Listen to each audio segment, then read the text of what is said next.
months, in the last quarter, there have been 19 suicide bombings. Most of them against the military, against the intelligence. If the same military and the same intelligence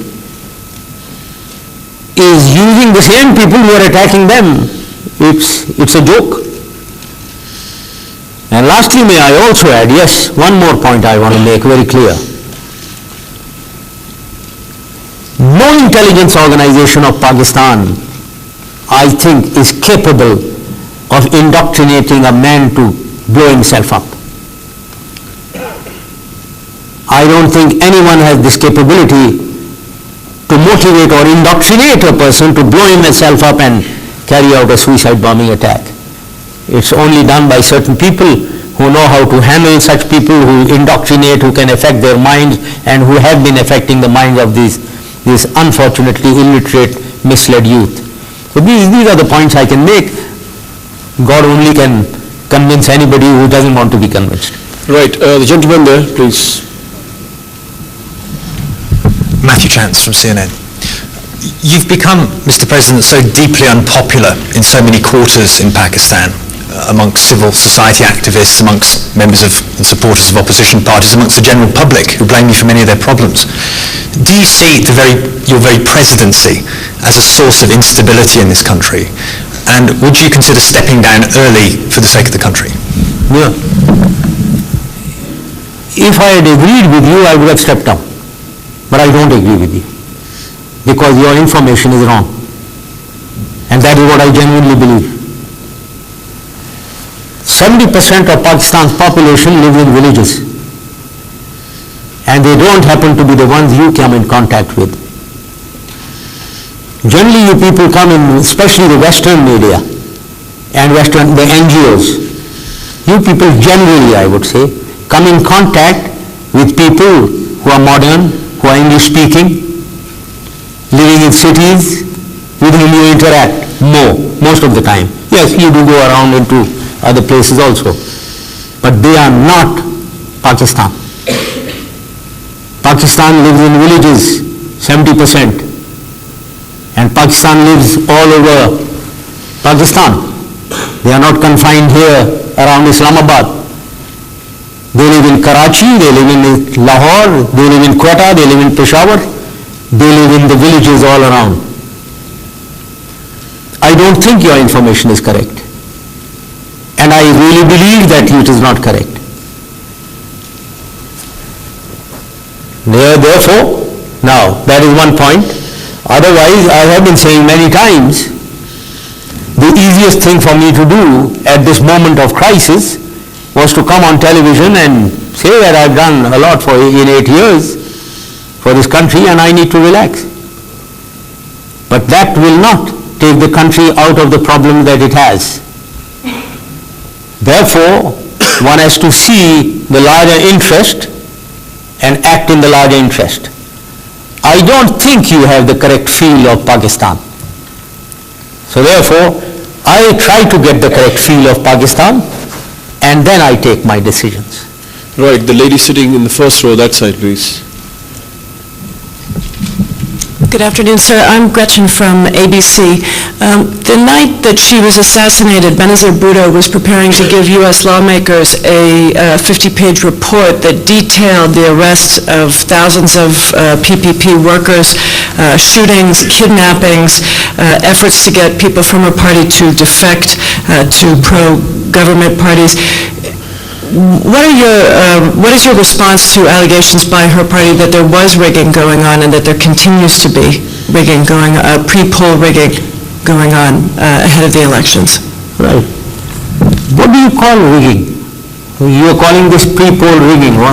How? Every party today is involved in trying to pull people from other parties to themselves. You call this rigging? Well, then all parties are doing rigging in Pakistan. Every party is doing this rigging. So I really don't know what, we need to define what is rigging. If you think that this kind of thing, that if I know somebody, or my friend is in a position in some police department and he is posted somewhere in the outskirts, and we think that this man is not going to be influenced by me, I'm going to be very just, and I'm not going to tell my brother to support my friend there. No, ma'am, no. If you are calling that rigging, yes, this kind of rigging is taking place at the tactical, at the lower levels. Every party will do this. I know of many coalition government people in Sindh who are telling us to protect them because their lives are under threat. Now is that is rigging by the other party.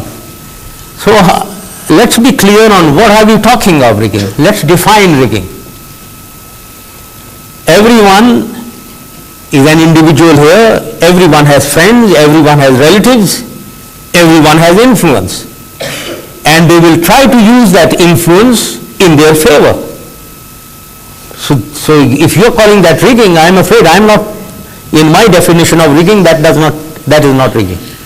Before I take any questions. And I don't think, sorry Kamran, and I don't think that this is confined to the government party.